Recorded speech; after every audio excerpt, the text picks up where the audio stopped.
Hello and welcome back to It Gets So Lonely here. In the last episode we managed to run away through the forest, find an abandoned village where only the graveyard girl was still alive. The rest of the city was wiped by the plague. And she told us about it in her little house and she made us food. So let's hop right back in and see where we stop. You don't know that you ought to say something though, to show that you heard her plight and that you care. You do not know what this something should be, however. No words could ever console the gravedigger. That would never be enough. They can offer some blame, however, to be bereaved, and after a pause just long enough to be awkward, you offer your condolences. What else can you say? Nothing. Oh no, the gravedigger replies, wimping a few stray tears away with the back of her arm. It's alright. I've grown used to it, really. Being on my own. I mean, it ain't so bad, really. And I'm not alone now, at least. I've met you. You will keep me company, won't you? Well, about that, we have to run away, you know, we can only stay for a little bit. Maybe we can hide here, maybe not. Well, what can you say to that? You aren't callous enough to trample this poor girl's hopes, are you? You know full well yourself how awful that feels. You can do nothing but nod, a response which makes the girl smile more widely still. That's wonderful. I know you're just a traveler who's passing through, but I can offer you bread and board until you leave. I have food enough and a spare bedroom. I can make it up for you, right now. You must be tired after your long journey. Just give me a moment. Okay. That all sounds a little bit too good to be true. The gravedigger rises to her feet in a flurry of excitement, then retreats. You watch as she departs, a little too eager to please and fawn.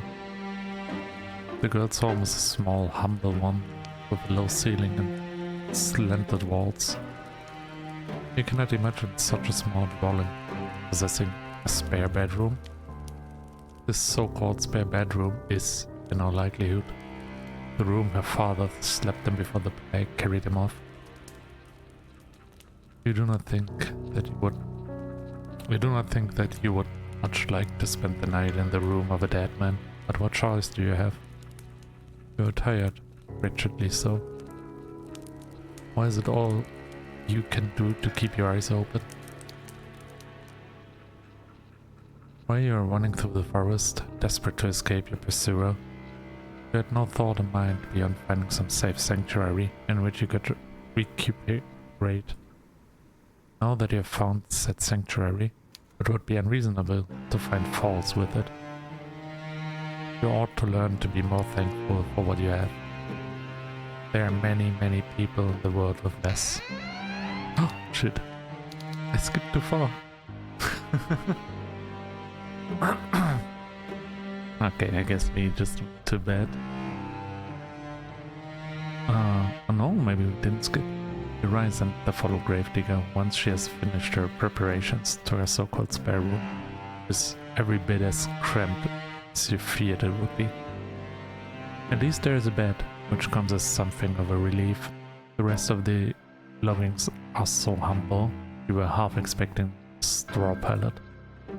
As tired as you might be, you cannot lie to yourself. You have no desire to sleep along the hay like an animal. The sheets of the bed are clean too, a fact you discern rather curiosity glaze.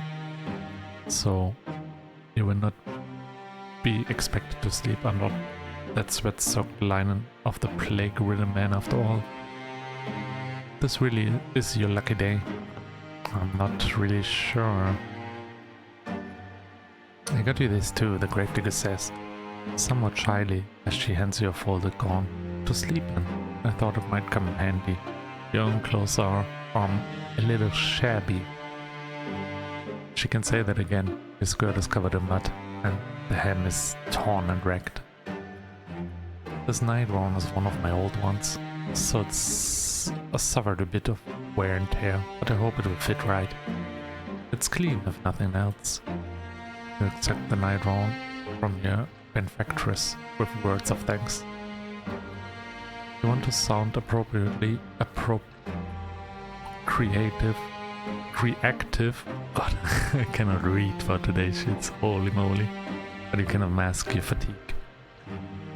Weariness overcomes you, and you yawn, a fact the gravedigger does not fail to notice. Oh, begging your pardon, I don't want to keep you. I'll be making myself scarce. If you need anything, though, don't hesitate to ask. I'll be happy to help. The gravedigger bows her head to you like a drudge, then hurries off, closing the door behind you with a thud. Tired though you are, you soon find that you're there with your hostess company. In the face of her god-natured smiles, you could almost forget all of the hardships you have hitherto endured. In her absence, however, your lodgings felt almost unbearably cold and inhospitable. You suppress a shudder, then unclothe yourself. You work as quickly as you are able, but your fingers are cold and they fumble with the buttons of the blues. It takes you more time than you would like to complete this endeavor, but you soon have your shirt and your skirt dispensed with. You are too tired to fold them neatly, so you do not bother to fold them at all. Instead, you cast them carelessly up on the floor, as defiant as a sulky child, then pull on your new nightgown. And that's me every night, without putting on the nightgown. The test's earlier warnings were apt enough. It is quite warm, but it fits well enough. It is more comfortable, at least, than your old uniform. You have endured worse.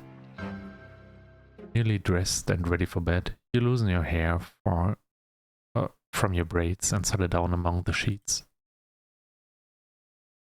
It's with a sigh of extinguish the weakly flickering candlelight which burns on your bedside, and with another sigh that you lay your head down up on your pillow.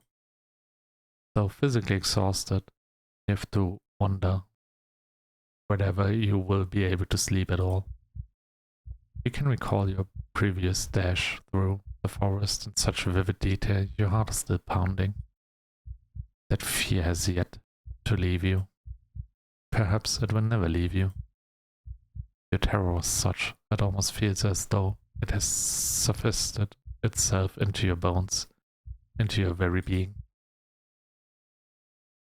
But your exhaustion is greater than your worldly anxieties, and soon it claims you. Your eyelids fall shut, and your breathing inevitably begins to even out. It's not long until you're spiraling through a dark, deep abyss, lost in Morpheus' kingdom. But you're asleep, despite your wearied state. It's not as restorative as you had hoped. Your imagination has always been overactive. Even at the conservative, you were frequently beset by dreams of the most vivid nature. The dreams that you have this night, lying beneath unfamiliar sheets, up on an unfamiliar bed, are no less intense than usual. In your dreams, you are back at the conservatoire, the place where this adventure of yours began. You are wearing the crisp white blues you once discarded, and your grey, unremarkable skirt. Your hair is tied in braids, and your eyes are downturned, forever focused upon your feet.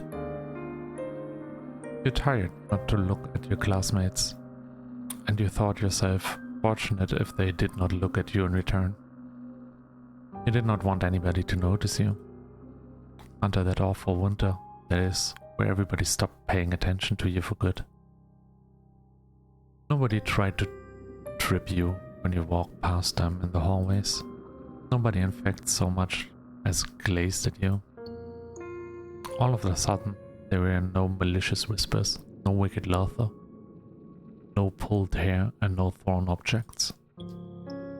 You were giddy with relief at first over this newfound means of tormenting you that your classmates had devised.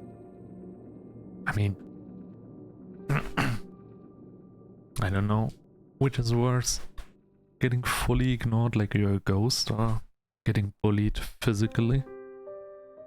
I mean, one plays with your physics or with your physical body and the other one plays with your mind, kinda. But this little game, that of complete and utter disregard, continued and on and on and on as the days grew shorter and the nights grew longer. As the time passed, you began to fret as to the state of your own corporeality. Today is not the reading day, but we still get it through, I promise. Could anybody still see you? Did you even exist at all? Then, as long last you found it, quite by accident, the source of all your worries. One of the girls has erected in the forest through which you were sometimes bidden to jog for PE class beneath the shade cast by an old oak tree.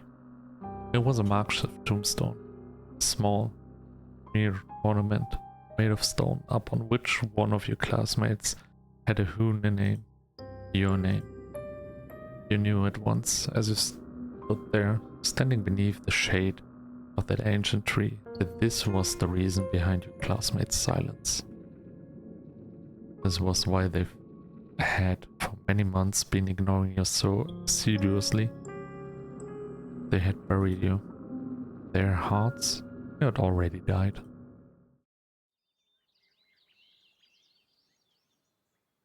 Your eerie dreams notwithstanding, you sleep more comfortably than you had anticipated. You awake the following morning to the sweet crimping of birdsong.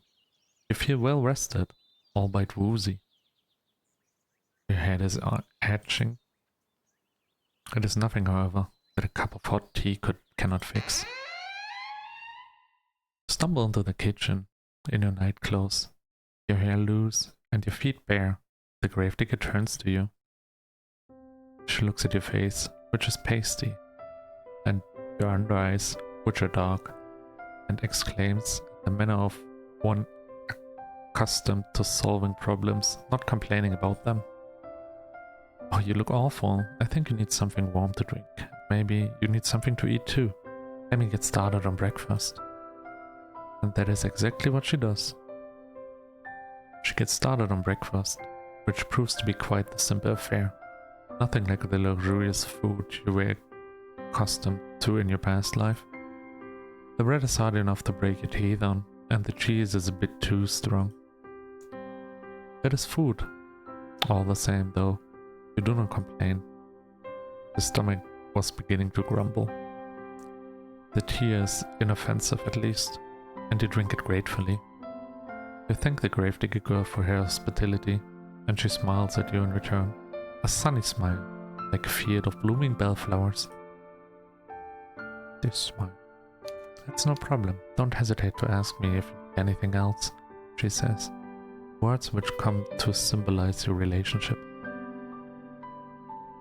You stay with the gravedigger for many, many more days, and limited though her means might be, she always tries to help you. The gravedigger sets your course about the house to keep you occupied, a fact for which you are grateful. You need to do something to keep your mind off the frantic flight through the forest. You can almost forget about it now, during the day. During the night, however, it returns to you, the sound of your feet against the foliage and the swirling fog. When you sleep, you are assailed by nightmares. Sometimes you awake after midnight, the sheets twisted around your body and your mouth gaping open, a paroxysm of terror. Though you try to tell yourself otherwise, you're still afraid. Being with the gravedigger makes you feel less so, though, particularly when you are sweeping the floor or keeping an eye on the bread loaves so they do not burn. You attend to the most of the domestic chores, while the gravedigger concerns herself with the work she knows best, that is, digging graves. Her dogged persistence when it comes to this pursuit intrigues you, so much so that you cannot help but posit a question to her.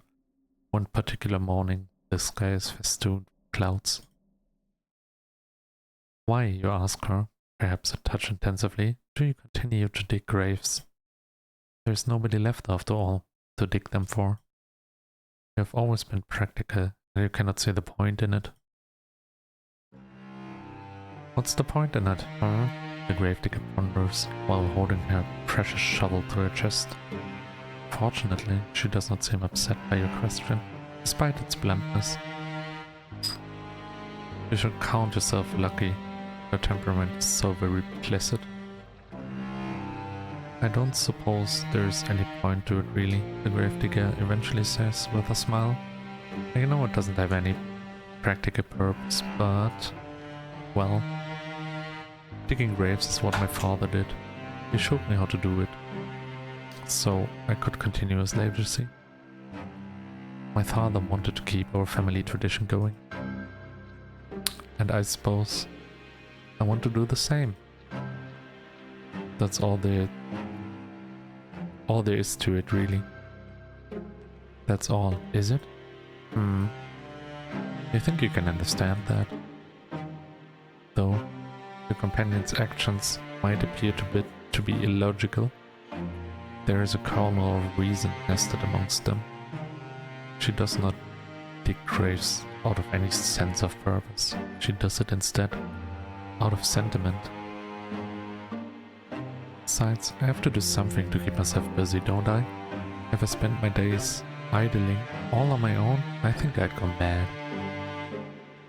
The gravedigger laughs at this, as though the prospect of her own madness is amusing. I wonder where she's getting the food and stuff from. Because if everyone's dead, she has to go and grab it somewhere, right? Her laugh, despite the slender stature, is not particularly delicate. It reminds you, perhaps unkindly, of the braying of a horse. Wow. You're ashamed of thinking such a thing, though, and your face flushes with the guilt of it. We cannot all well-bred young ladies, you know? Still, the laughter of the gravedigger as it echoes through the grey-gloomed sky is strangely desperate. It sounds forced. Her smile, too. It's a touch unnatural. The rictus grin of a corpse. You find, despite your attempts to return her laughter with a polite giggle, that you cannot. You cannot help but pity her.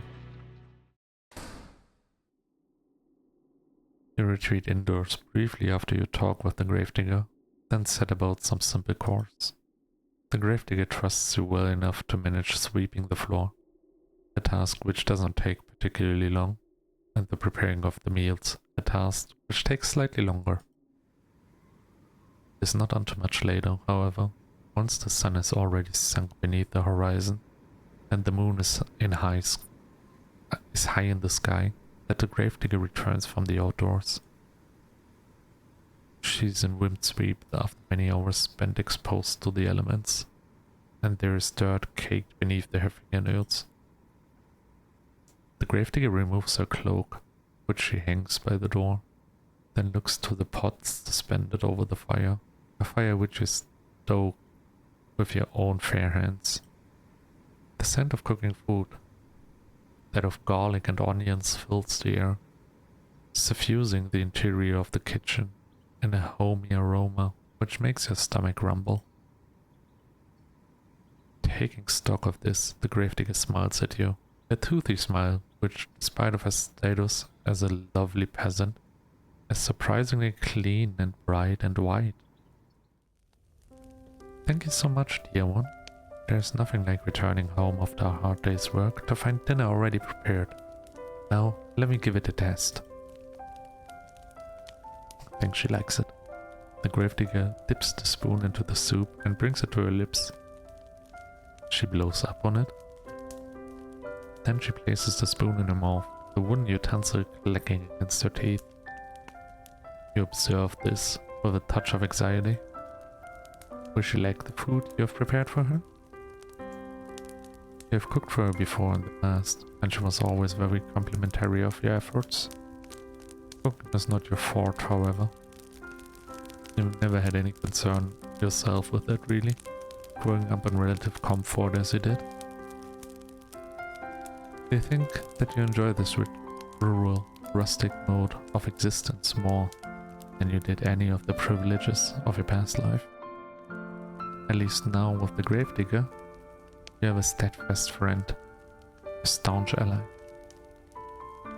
When you're with her, you're not alone, and that is worth its weight in gold. The gravedigger exclaims after drawing the spoon from her lips. Her smile a bright, guileless one. It's delicious. Your face flushes at this compliment. You are unaccustomed to receiving them, and it makes you feel good. Shyly, you ask the gravedigger if she's truly means that, a query which makes the gravedigger smile. Of course I mean it. You have become quite good at cooking, really. That's a relief. We're not very good at all of this cooking, likely. In the beginning, you did not know how to handle a knife, nor how to peel a vegetable, and you cut yourself more than once. You bleed into the soup on several occasions, but never once did you throw this solid soup out. The gravedigger lives a humble existence, and she cannot afford to waste her precious ingredients. Your soups during your stay have all been seasoned with the slightest hint of iron. Today's soup, however, is a marked step above all the rest. You did not cut yourself with the knife even once. Maybe your companion's compliments are not empty fluff. Maybe you really are improving. The soup should be ready to serve. I have some bread too, that we can eat with. But oh, I should brew some tea too. Let me... Ah yes, the tea. You knew that you were forgetting something. You were so focused on the soup, it must have slipped your mind. Your face flushes yet again at the oversight, and shyly you offer to correct it. The gravedigger, however, waves your request aside. No, it's alright. You made the dinner, so I'll brew the tea. It's only fair, and I won't take all that long. Would you mind serving up the soup while I'm busy? Of course you would not mind. You do enjoy making yourself useful. For a lady, you're awfully domestic. Work alongside the gravedigger to finish the nightly meal, and together you serve it, soup and bread, alongside 2 cups of piping hot tea, prepared by your hostess' own 2 hands. You sit together at the table, then partake this simple fare after saying grace. The soup really is quite good, despite it being made from only the most commonplace of ingredients. There is a lot of a kick to it, and it warms you from the inside out.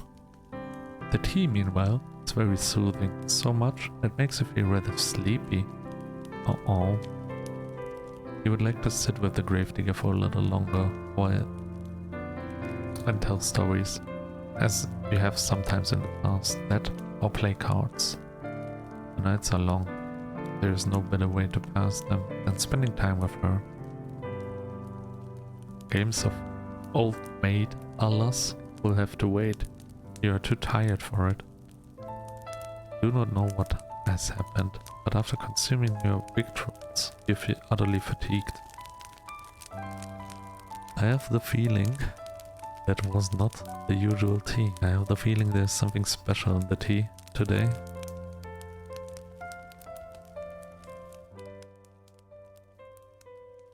You explain your predicament to the gravedigger between your yawns, and she nods in response.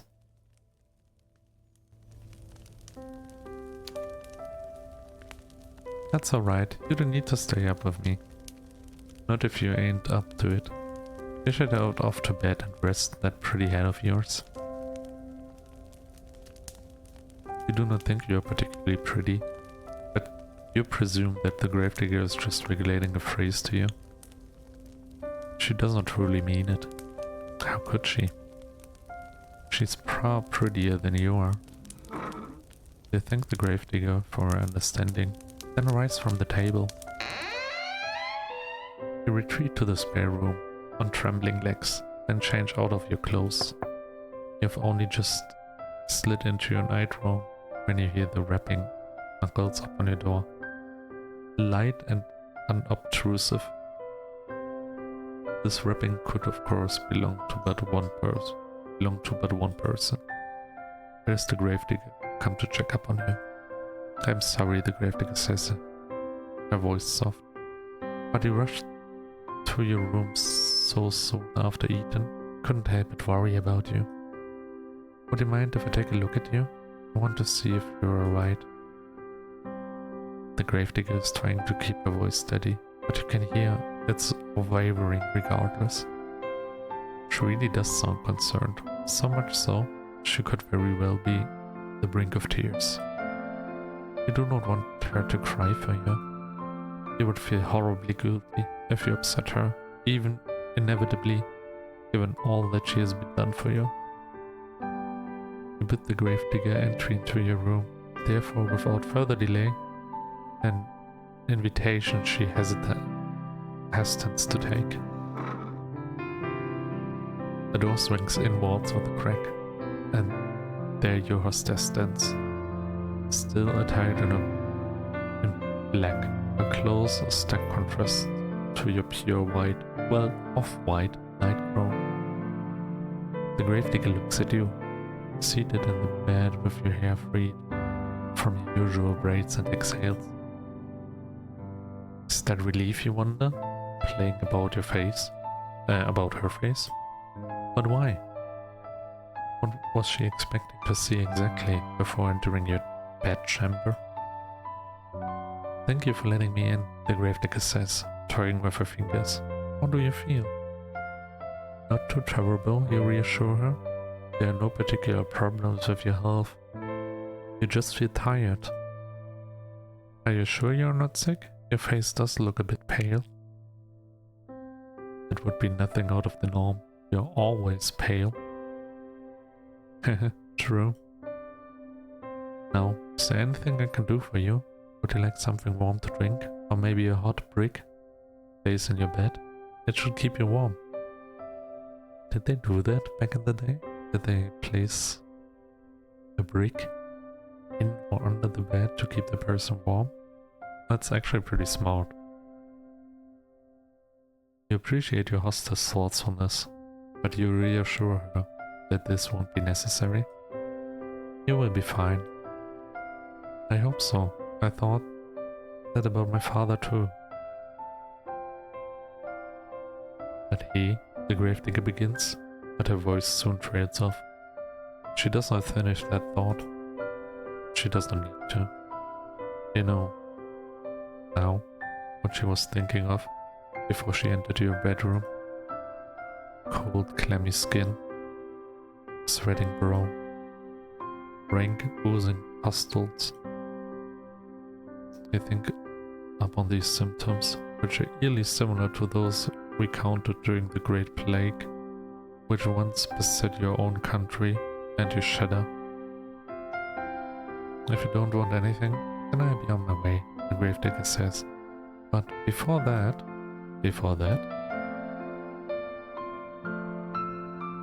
this was just a fancy on my part, but I was wondering, would you mind if I brushed your hair for a little while? Your hair? That's right, it's such a pretty shade of red. That's all. I just thought. Well, it's just a fancy really. You don't have to let me. Not if you don't want to. But I thought it might help you relax if you're feeling under the weather. I've heard it's supposed to be soothing. That is what the gravedigger says, but you have a distinct feeling that she's the one looking for solace here. She's not quite so selfless, perhaps, as she would like you to think. But she has been so very good to you and has done so much for you that you do not want to begrudge her this small self-indulgence. You rather think she deserves it.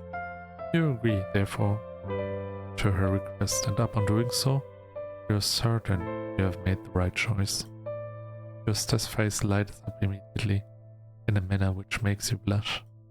Oh, thank you. It'll be my honor. Now, let me fetch my brush. The gravedigger retreats from your room in a hurry, but returns soon therefore after, holding in her right hand the promised brush. This artifact quiet, the gravedigger then settles herself up on your bed, by your side. She looks at your hair for a few moments, her expression pensive. Then she announces that she will begin. The gravedigger leads in. Why is she making that face? The wooden frame of the bed creaks under her weight, a creak which melts with the sighing of the breeze outdoors. You can feel the bristles of the brush running through your hair. It is soothing enough, so much so it makes you shiver. The sensation is a pleasant one and somewhat nostalgic. Did your mother do that for you, you wonder, when you were a little girl? If she did, it must have been when you were a very little girl. You have not seen your mother in quite some time, not after you enrolled at the conservatoire. You have such lovely hair, dear one. It's soft just like silk, not at all like mine. Mine is so courageous. The gentle voice draws you out of your vague, half-formed reminiscence. It sounds as though the gravedigger is lost in nostalgia of her own, because her voice, when next she speaks, is dreamy. I think my mother used to brush my hair like this, for me, like when she was still alive. Must have been a long time ago though. It is funny, you think, as the bristles of the brush continue to slide through your tresses, that you and the gravedigger should both be reminiscing in tandem about your respective mothers. Perhaps there is something maternal in the act of brushing one's hair, which is wont to summoning forth such images. I would not know personally. I cannot remember my own mother at all. I don't think I liked having my hair brushed very much, the gravedigger continues, her breath warm against the exposed nape of your neck. My mother used to complain that I screamed too much. I can remember that. She always told me to sit still though. It wasn't my fault. I screamed. She used too much force. Now, this is curious. That sounds as though the reminiscence of the gravedigger are not particularly fond after all. Did she not get along well with her mother? I can't rightly say, the gravedigger replies. I'm a somber sort of a voice. I was young, like I said, she died. I really don't remember her too well. But I don't think she ever had that much time for me. She was too busy with all of the cooking and the cleaning, oh, and the looking after my baby brothers. But she had time enough, despite that, to brush your hair. She did what she felt she had to make me look presentable. Not that it really worked. I wasn't like the other girls in the village, you see, who liked to sit indoors with their mothers, and so I'd always loved the outdoors. My father said I inherited that from him. Ruefully, the gravedigger smiled, not that you can see it with your back facing her. My mother said I wasn't very, well, maidenly. She didn't like that. I always traipsed around outside after my father, watching as he dug graves. She said it wasn't appropriate, like I was some sort of a princess wearing a fine dress. The gravedigger snorts. Used to get a bit muddy, yes, and maybe I'll get bruise in my clothes and knots in my hair, but it shouldn't have mattered. Sauce. Like I've ever had any hopes of marrying a prince, no matter what my mother said. But still she hoped. She had a lot of hopes. My mother, high hopes. I think she might have resented my father, maybe, for working such a menial job. Our profession is an honest one, but it's never made much money. I think my mother was hoping for fine jewels and dresses and... oh, I don't know, she always had ideas. Her head was full of fairy tales. It was a shame, I suppose, that her reality didn't match up to what she wanted. I didn't match up to what she wanted. The bitterness in your friend's voice is unmistakable. So much so, you want to console her. What would you say to her, though? You never met your companion's mother? You never will either. Her cold, inert body has begun lying in the graveyard, buried beneath a tombstone, for over a decade. You have no way of ascertaining whether your companion's mother truly cared for her. You do have intelligence enough, however, to understand that poorly thought out condolences can cause more harm than good. You would not like it if people tried to reassure you that of course your father loved you really. If he loved you, then why did he send you away from home? Why did he never send you any letters? You know, he was worried about his finances, but that seems a poor excuse to pretend that his only daughter did not exist. As for your own mother, meanwhile, she was nice, at least you think she was, but she was woefully ineffectual. Though she was nominally an adult, she always clicked before your father's judgment. You think that she was afraid of him. You do not try to tell the gravedigger, therefore, that her mother loved her, that she must have done else she would have not have given birth to her.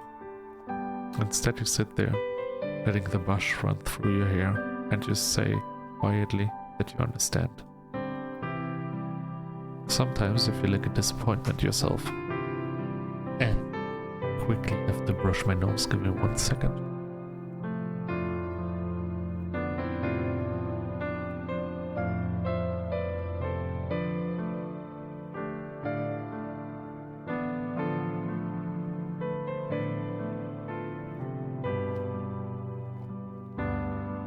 Okay. Well, the gravedigger says after a pause, I'm glad I'm not the only one. I guess it happens to all of us. You guess so? Parents are the only people after all. Which one would hope one's parents would be kind, attentive. They too can fall victim to caprice of their own. Just because one has brought a child into this world, it doesn't mean one will be able to take care of it properly. Not all parents are responsible, just as not all people are responsible. It's a painful subject. Oh Wayne, it's alright. If my mother never liked me, or even if she never loved me, I know my father did, and that's all that matters. He was always there for me, no matter what. Your companion's voice catches in her throat. She winches. At least until he wasn't. He died. And I didn't do a thing to help him. Your companion's shoulders begin to shake. You still cannot see her, but you can feel her belly convulsing. You can sense her loneliness falling off her in waves. It is all-consuming, like the waters of a deep, dark ocean. Grief in you pierces your heart, not on your behalf, but for the sake of your benefactress. She does not deserve to suffer so much. This, you have no qualms with telling her. You turn your face to her and pluck the brush, which has been hovering in the air, inert from her fingers. Then you let her know that her father's death was not her fault. What could she have done? She could not have cured his illness. I know, but I can't help but think, what if? I keep racking my head over and over, trying to come up with something. And honestly, that is super normal, especially if you lose a loved one. Even months or years after, you always wonder what if. But yeah, at some point we all have to go, and in her case it was her father's time to go. But I can't help think of anything, and even if I could, it's too late. He's already dead. He's dead and buried. I buried him, and now I'm all alone. Now you have us. She might have been alone, you tell the gravedigger, but she isn't now, not anymore. How can she be when you're there? I know that, I know, and I'm grateful, but I don't know if I deserve it. Why would you not deserve your company? You do not understand. Because I couldn't do nothing for nobody. My father always looked out for me when I was a little girl, but when he needed me the most, I failed him. I failed everyone. All of the villagers, all of my friends, all died. What would I do if the same thing happened to you? I don't think I could bear it. I don't want you getting sick too, not when I care about you so much. I thought I'd gotten used to being on my own, but now that you're here, it's making me worry all over again. I've been worrying so much I can't sleep from it. I'm scared. Your companion's voice catches in her throat. Then she collapses in on herself. She leans forwards, her arms wound around her middle, as if to steady herself, and she cries. She cries, and she cries. For a few moments, you look at the gravedigger, unsure what to do.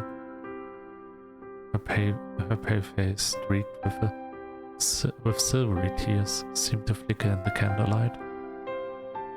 Her shoulders, which seemed too slender to bear the accumulative weight of all her sorrows she endured, are shaking. Your fatigue continues to cling on you, as insistent as the fog which rolls amongst the tombstones in the graveyard at night. You are not so very tired, however. You cannot offer yours just some comfort. You do not know what you can say to console her. You feel too worried to think of pretty sophisms. But there is something you can think of. You would not typically be so bold, of course, but you're tired enough for once to throw caution to the wind. That and the tears of the gravedigger are awfully arresting. You open your arms, and before the gravedigger can pass out, you pull her to your chest. That's a very cute one. Oh. A soft exclamation escapes the lips of the gravedigger, quieter than the sound of wintry snow as it brushes the ground. Then there is nothing. The gravedigger is stiff in your arms for a few moments, like the corpse she and her father used to see away inside the wooden coffins. She's all wide eyes, awakened, pointed elbows, used to cruising down her pale cheeks. You worry briefly as you hold her, that you have perhaps made a mistake? Are your attempts at consoling her too clumsy? You would not know. You have never been in a situation like this before. You have never consoled any friends before, because you have never had any friends to console. It is not so now, however. You are as far away from your old life as it is possible to be, and the gravedigger does not curse you for your impudence. Neither does she try to squirm away from you. Instead, she sits there, still as a statue, folded in your arms. Oh, I'm very sorry to show you something so embarrassing. I just get so lonely sometimes. Until at long last, with breathy sob, she lets the full weight of her body fall against yours. You run your hand against your sobbing companion's shoulder blades and her back, and gently you soothe her. You tell her that she does not need to apologize. There's no shame in crying. You hug her for many, many minutes while she sobs against your chest, wetting the front of your nightgown. No further words pass between you tonight, but they do not need to. Words are irrelevant in a moment as tender as this, shared between two souls who have come to understand one another through mutual loneliness.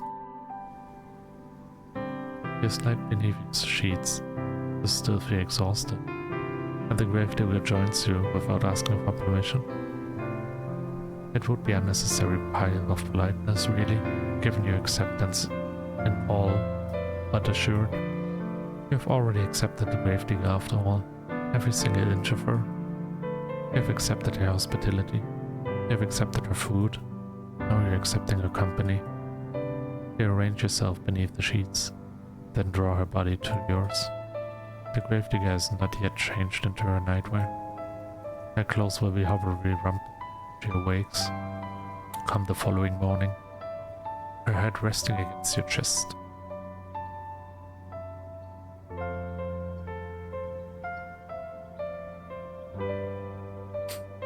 But tomorrow has ceased to matter.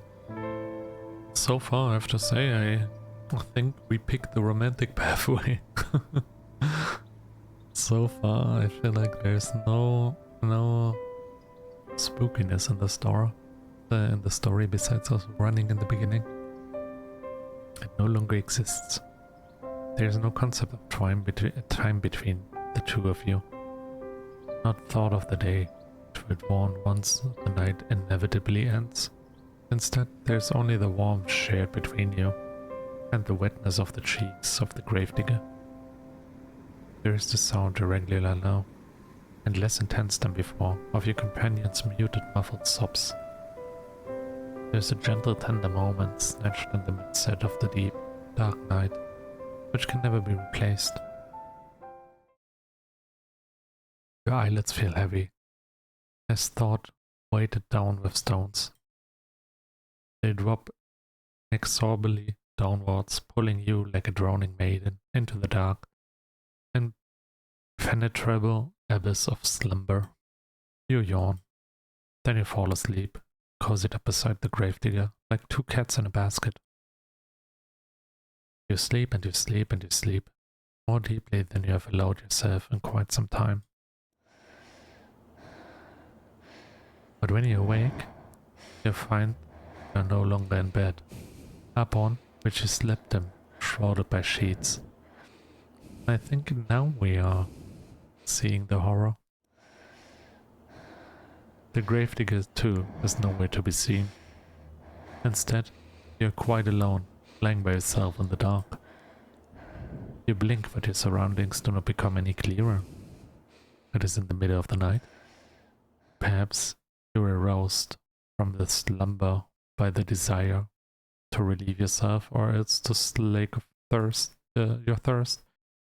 Your sleep has been awfully disordered as of late, and the smallest of noise have been enough to disturb you. It does not sound quite right, though.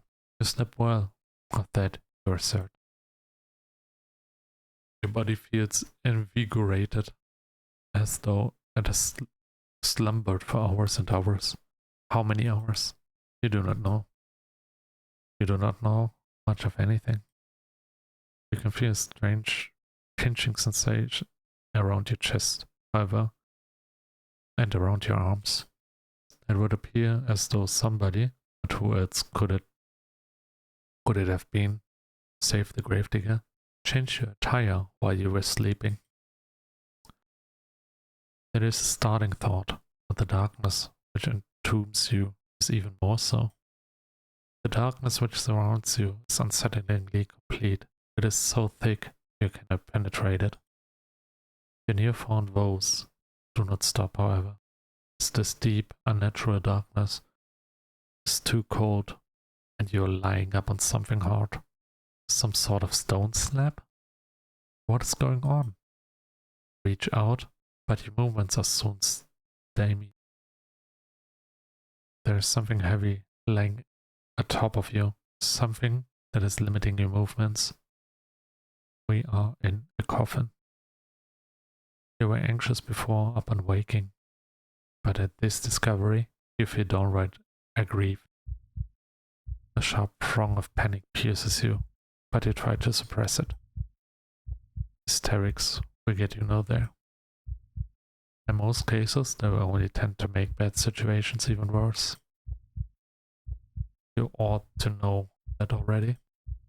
You swallow your mounting dread, and best you can, though it is coming to it thick and fast, and try to scream. You move your arms outwards, but they do not get very far. There is a wall above you and walls to either side of you, walls which do not bulge, no matter how hard you push. Though it must add that you can push particularly hard, your anxious state notwithstanding. You have never had much in the way of upper body strength nor lower body strength. You do not have much in the way of strength at all. You feel quite helpless as you lie there, out of breath from your merge exertions, unsure of what you should do. You can hardly see a foot in front of your face. You do not know where you are, nor why, but a terrible premonition is beginning to bear down upon you, on which initially you tried to discard. You did not want to accept it as a possibility, but where else could the truth lie? You are lying in a box, hemmed in by walls, which offer only a few inches for you to stretch in any direction. Where else could you be but in a coffin? The moment you allow yourself to ponder this awful reality, is the moment you hear it. The irregular sound of drumming is as though somebody, though there must be a very large somebody, is tapping the fingertips upon the lid of your coffin. That, or it's raining. It is not fingers of a giant stone which is disturbing you, nor is it a falling rain. It is dirt. This sound continues on and on, as though it is drilling its way inside their skull. It's relentless. It's merciless. Like the ticking of a great celestial clock, it cannot be stopped. Your time is almost running out. But you knew that already, didn't you? When you were running through the forest. You ought to have known, silly thing, that you could not outpace your destiny forever.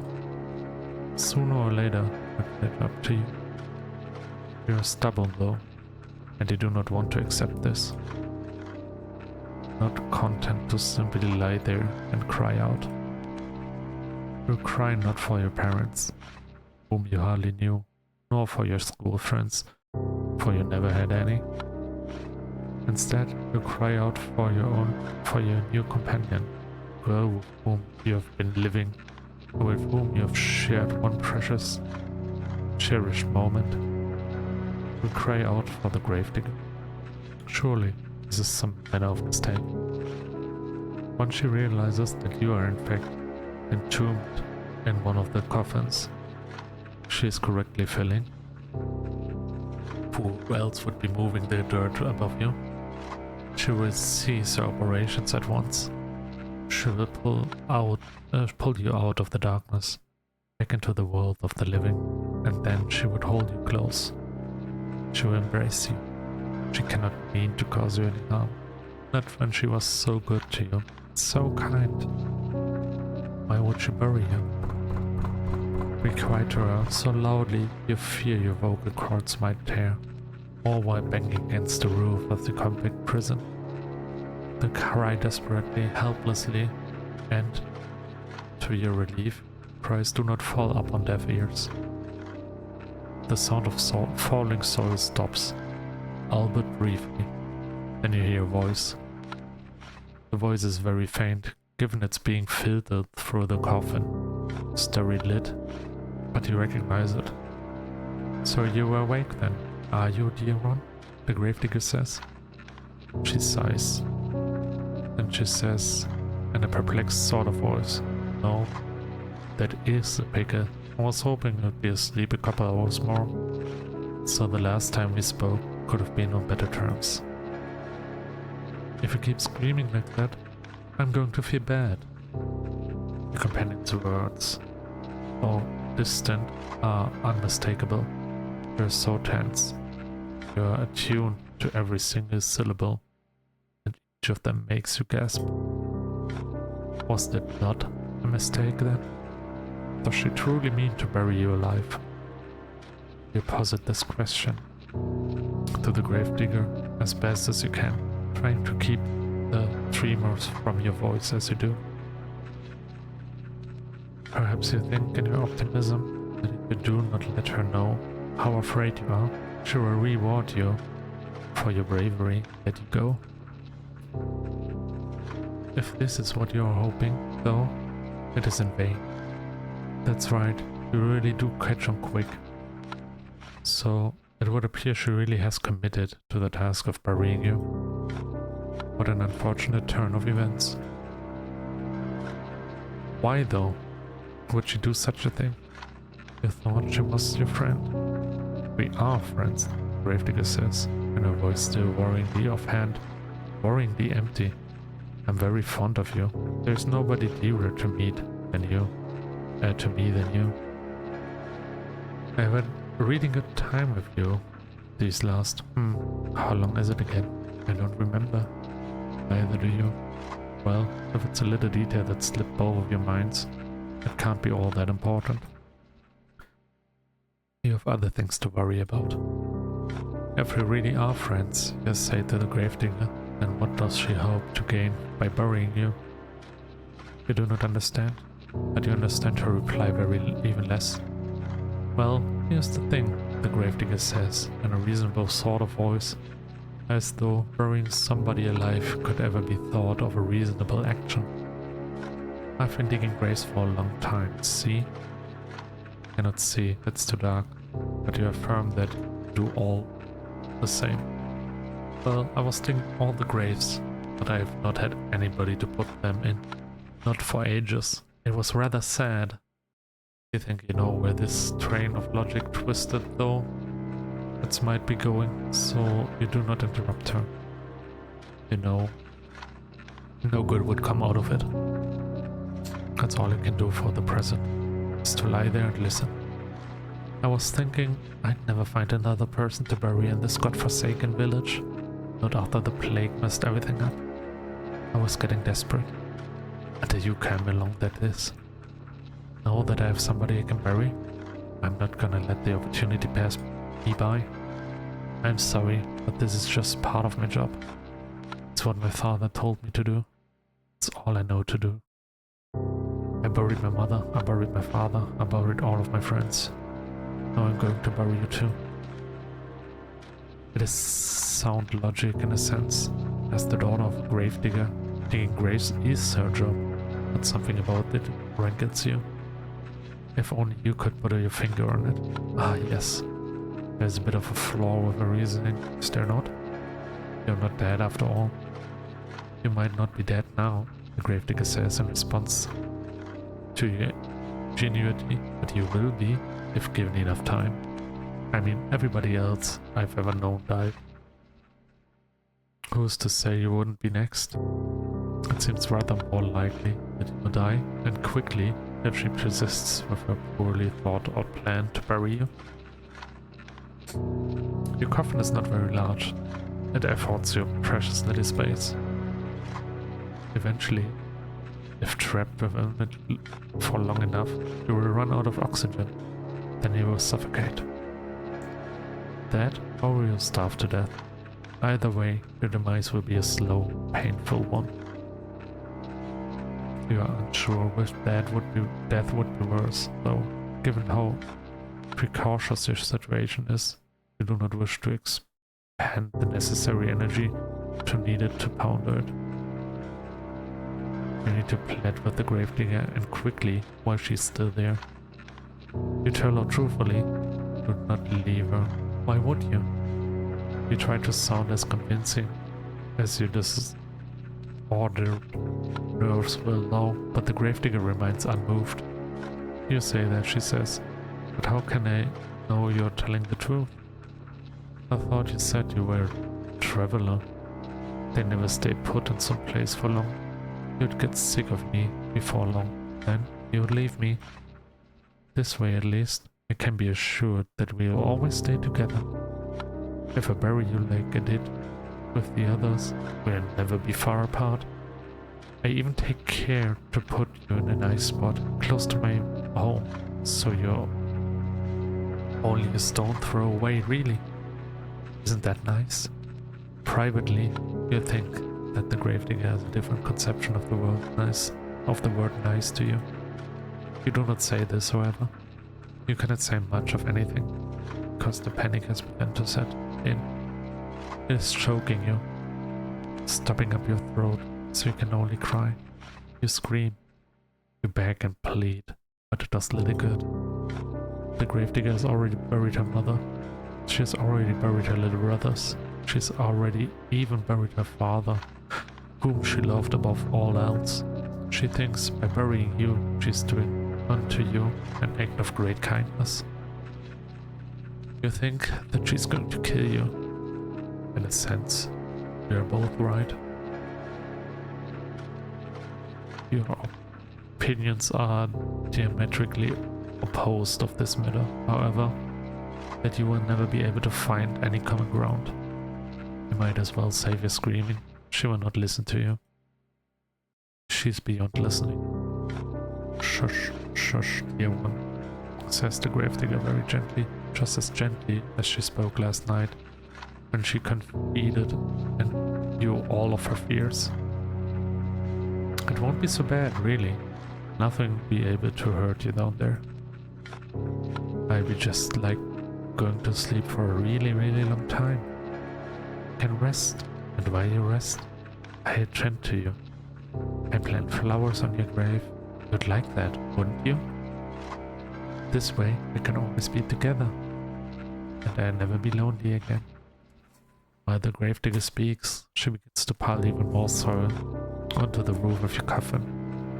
The sound of dirt on top of you, on your arms, your legs, and your head conceals your companion's final words.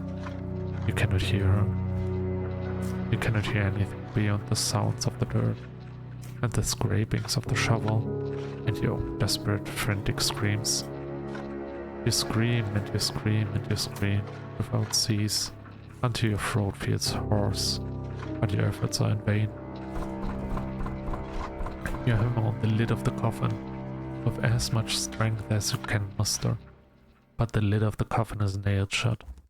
You're in no position to remove it. All you can do is lie there, screaming, crying and banging your fists on the roof of the coffin over and over as more dirt and debris fall on top of you. Eventually, enough of the dirt falls on you to stifle your screams for good. The gravedigger can no longer hear you, and you can no longer hear her.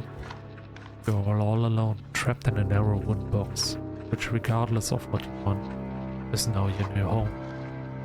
You can smell the soil and backs of your nostrils when you inhale.